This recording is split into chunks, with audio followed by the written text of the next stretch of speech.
এবার রাফসান দা ছোট ভাইয়ের পরে রাকিব হোসেনকেও নাকি ইউটিউব সিঙ্গাপুরের হেডকোয়ার্টার থেকে সংবর্ধনা দিয়েছে।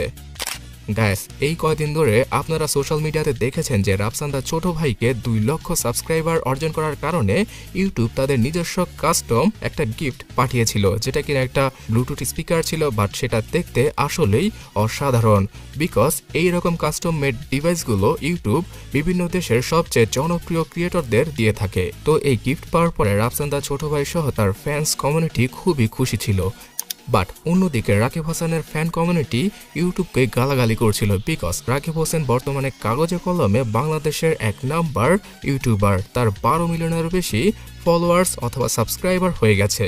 তো এই পর্যন্ত তো ঠিকই ছিল, বাট কিছুদিন আগে রাফসান দা ছোট ভাই এক পোস্টের মাধ্যমে আমাদের সাথে শেয়ার করেন যে ইউটিউব নাকি এবার তাকে তাদের সিঙ্গাপুরের হেডকোয়ার্টার থেকে সংবর্ধনা দিয়েছে।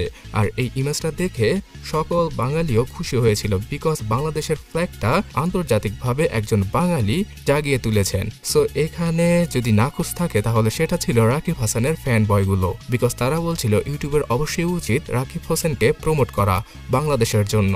বাট সেটা করতে না পারার কারণে এখন রাকিব হোসেনের এই পোস্টটা সব জায়গায় ভাইরাল। আসলেও কি এই পোস্টটার কোনো ভিত্তি আছে? তো আমি বলছি এটা হচ্ছে কি একটা ফেক পোস্ট। এখানে আপনি একটু খেয়াল করলেই বুঝবেন যে শুধুমাত্র ফটোটাকে এডিট করে রাফসান দা ছোট ভাইয়ের মুন্ডুকে সরিয়ে রাকিব হোসেনের মুন্ডুটা লাগানো হয়েছে। এছাড়া উপরে ফেসবুক আইডিটাও মুছে দেওয়া হয়েছে রাফসান দা ছোট ভাইয়ের, সেখানে রাকিব হোসেনের ফেসবুক আইডিটাকে মেনশন করা হয়েছে।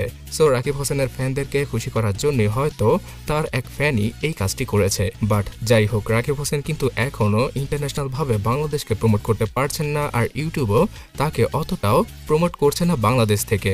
এই নিয়ে অনেকেরই বিভিন্ন ধরনের মন্তব্য রয়েছে, যেমন অনেকেই বলছেন যে রাকিব হোসেনের কন্টেন্টগুলো ইন্টারন্যাশনাল মানের নয়। তো আপনাদের কাছে কি মনে হয় অবশ্যই কমেন্ট করে জানাবেন।